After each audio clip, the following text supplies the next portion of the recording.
Madam खरं काय कारवाई झाली? लोणीकंद पोलीस स्टेशनच्या हद्दीमध्ये तुळापूर परिसरामध्ये इथं एक मध्यरात्री एक पार्टी सुरू आहे आणि ती परमिशन शिवाय आहे, अवैध पद्धतीने आहे अशी माहिती पोलिसांना मिळाली होती. त्याच्यावरून या ठिकाणी कारवाई करण्यात आलेली आहे. इथे अशा पद्धतीच्या कारवाईच्या दरम्यान परिस्थिती होती की 100हून अधिक मुलं मुली आणि इथले सगळे ऑर्गनायझर्स या ठिकाणी होते. त्यांच्याकडे त्यांनी कुठली परवानगी वगैरे घेतली आहे का ह्याची पडताळणी केली असता असं लक्षात आलंय की एक्साईजची त्यांनी दिनांक 6 रोजी 1 वाजल्यापासून ते रात्री 11:30 वाजेपर्यंतची परवानगी त्यांच्याकडे होती, परंतु ती परवानगी संपल्यानंतर देखील त्यांनी या ठिकाणी दारूची पार्टी ही कंटिन्यू केलेली आहे.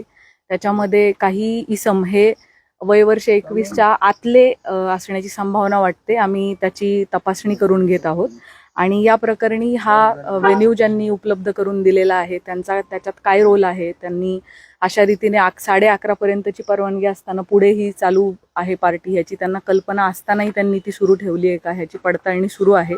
ऑर्गनायझर्सनी याच्यामध्ये त्यांना दिलेल्या परवानगीचा भंग केलेला आहे. त्याच पद्धतीने जे मोठ्या प्रमाणात लिकर इथं सापडलेलं आहे, लाखांमध्ये त्याची किंमत आहे. एक्झॅक्ट कॉस्ट आता एक्साईजकडून आम्ही काढून घेत आहोत. सो हे विक्री करणाऱ्या विक्रेत्याने कोणते नियम भंग केले आहेत त्या दृष्टीने तपास चालू आहे. त्यामुळे BNSचे कलम 223, 270, 3(5) आणि 292 याप्रमाणे गुन्हा दाखल करण्याची कारवाई सुरू आहे. त्याच पद्धतीने महाराष्ट्र प्रोहिबिशन ॲक्टचे देखील अनेक गोष्टींचं उल्लंघन झाल्यामुळे आपली प्रोहिबिशन ॲक्टप्रमाणे कारवाई चालू आहे. महाराष्ट्र पोलीस ॲक्टप्रमाणे 33 रेड विथ 131 प्रमाणे गुन्हा दाखल होत आहे. तंबाखूजन्य पदार्थ यामध्ये सापडलेले आहेत आणि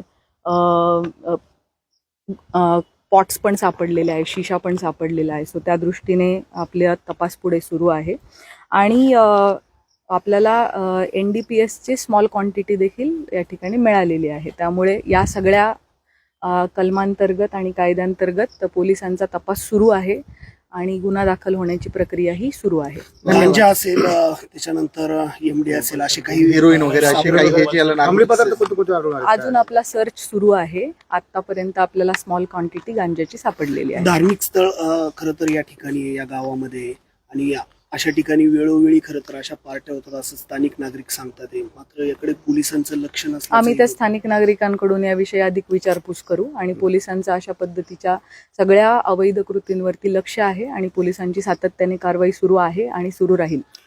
तरुणी किती होते याच्यामध्ये सहभागी आणि आयोजकाला ताब्यात घेतलंय का, आणि त्याचबरोबर हा बंगला कुणाचा होता, त्यांच्यावर काही गुन्हा दाखल करण्यात येणार आहे का? मी सुरुवातीलाच सांगितलं त्याप्रमाणे या सगळ्या गोष्टींची पडताळणी सुरू आहे आणि जे या गोष्टीसाठी जबाबदार आहेत त्यांच्यावरती कारवाई करण्यात येईल. 100 पेक्षा जास्त तरुणी होते, मात्र हे पूर्ण आले होते, संपूर्ण महाराष्ट्रातून आले होते, महाराष्ट्रात त्याचा सध्या आपला तपास सुरू आहे. Thank you so much.